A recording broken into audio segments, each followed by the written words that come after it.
छत्तीसगढ़ की राजधानी रायपुर इन दिनों पोस्टरपुर बन चुकी है। चलिए इसी पर दिखाते हैं आपको एक खास रिपोर्ट।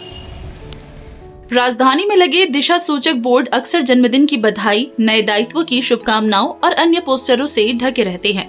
पोस्टर लगाने वालों को इस बात का बिल्कुल भी एहसास नहीं होता कि कोई व्यक्ति रास्ता खोजते हुए कितनी देर से परेशान हो रहा होगा। अगर आप राजधानी रायपुर आए और यहाँ पर भटक कर किसी और जगह पहुँच जाए तो इसे अचरज न मानिएगा। राजधानी रायपुर में ये चीज़ें कॉमन हो गई है। वजह है राजधानी रायपुर के अलग अलग जगहों पर लगे दिशा सूचक बोर्ड पर, यानी कि सांकेतिक बोर्ड जो होते हैं उन पर इन दिनों अलग अलग राजनेता, किसी के जन्मदिन की शुभकामना तो किसी के पदभार को लेकर के शुभकामना, इस तरह के जो पोस्टर बैनर होते हैं उनका जमावड़ा लगा हुआ है। इनसे ये जो सारे बोर्ड है वो पटे हुए हैं। ये जो राजधानी रायपुर का एक प्रमुख चौक है, यहाँ से होकर के ये जो आप चाहे पंडरी कह ले, चाहे कलेक्ट्रेट कह ले या पुलिस थाना, इन सभी जगहों पर यहाँ से होकर के गुजरती है। और यहाँ की जो स्थिति है वह आप देख सकते हैं पोस्टर में पूरी तरीक़े से लदा हुआ है।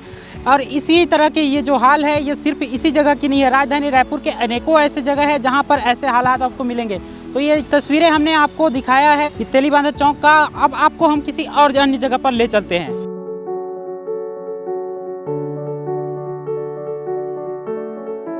यह राजधानी रायपुर है और यहाँ पर अनेकों प्रकार के लोग आते रहते हैं। कई बुजुर्ग आते हैं तो कई गांव से लोग आते हैं, तो कई ऐसे होते हैं जो मोबाइल का उपयोग करना नहीं जानते, यानी जीपीएस उपयोग करना नहीं जानते। ऐसे लोगों के लिए समस्या तब बन जाती है जब वह रायपुर आते हैं किसी काम से और वह अपने गंतव्य को पहचान भी नहीं पाते, यानी कि वहाँ तक पहुँच नहीं पाते। तो ऐसे में उसको ज़रूरत पड़ता है इन साइन बोर्डों की, जिसके जरिए वह अपने गंतव्य तक पहुंच सकते हैं। अगर इस तरह के नेताजी अपने चेहरा को चमकाने के लिए इसको उपयोग करेंगे तो आम जनता आखिर करे तो करे क्या, ये बड़ा सवाल उठता है। ये थी राजधानी रायपुर के अवंती विहार चौक का जो तस्वीर है वह आप देख रहे थे। चलिए अब आपको किसी और चौक पर ले चलते हैं।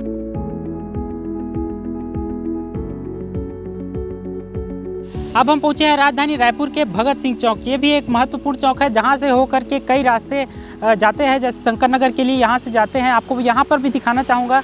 यहाँ पर भी एक तरह से वो जो रास्ते हैं उसका दिशा सूचक बोर्ड जो है लगा होना था। यहाँ पर नाम होना चाहिए था कि इधर से होकर के रेलवे स्टेशन जाता है और शंकर नगर जाता है, लेकिन अभी के समय पे यहाँ पर पोस्टर आपको लगे हुए नजर आएंगे। तो आपने इसका एक पहलू तो देख लिया जहां नेताजी अपना चेहरा चमकाने के लिए साइन बोर्ड जैसे जगहों पर अपना फोटो लगा देते हैं, शुभकामनाएं की पोस्टर्स लगा देते हैं। वहीं बिजली के खंभों को भी नहीं छोड़ा जा रहा है।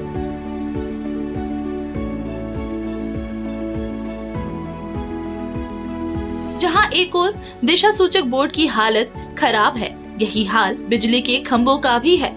उन पर बधाई वाले पोस्टर तो लगा दिए जाते हैं, लेकिन आंधी तूफान में पोस्टर गिरने से चोट लगने या किसी की गाड़ी का शीशा टूटने की चिंता किसी को नहीं होती।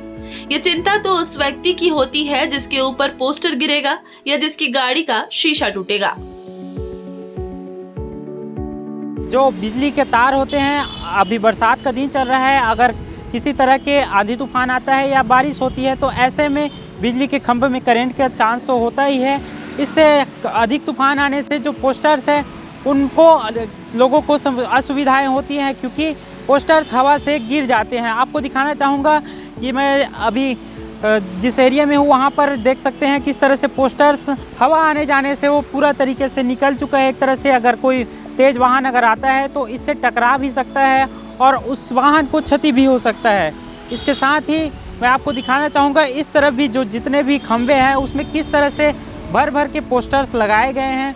पूरे लाइन से आप देख सकते हैं ये पूरी स्थिति राजधानी रायपुर के अलग अलग हिस्सों में बनी हुई है।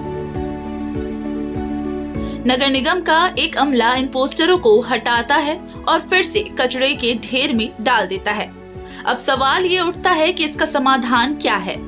क्यों ना शुभकामनाएं देने वाले और लेने वाले दोनों से शुल्क लिया जाए।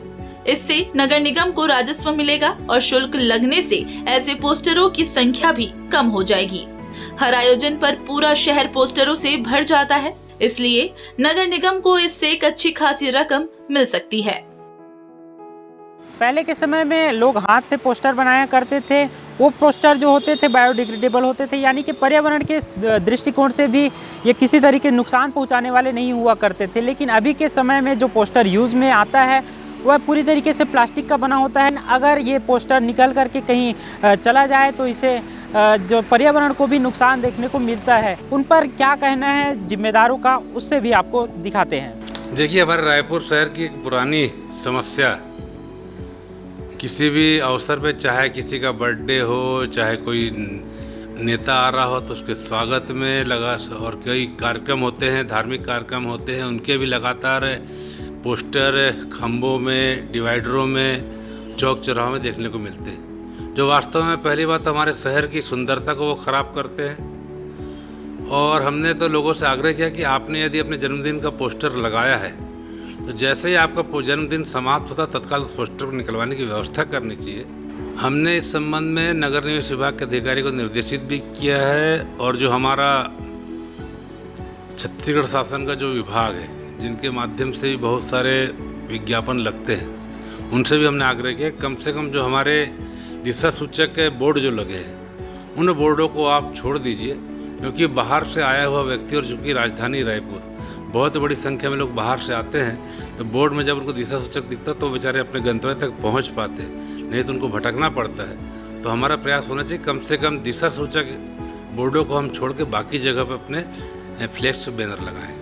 हाल ही में राजधानी रायपुर स्वच्छता को लेकर पुरस्कृत हुए हैं, तो सवाल ये उठना है कि क्या पुरस्कृत हो जाने के बाद जो जैसा है वो उसी हाल में चलता रहेगा?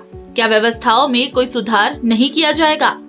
साथ ही देखने वाली बात ये भी है कि आखिर लोगों को अपनी जिम्मेदारी का एहसास कब तक हो पाता है, और नगर निगम इस समस्या का क्या कोई स्थायी समाधान निकाल पाता है, ये तो आने वाला समय ही बताएगा। द वॉइस टीवी के लिए संवाददाता नीलचरण पटेल की रिपोर्ट।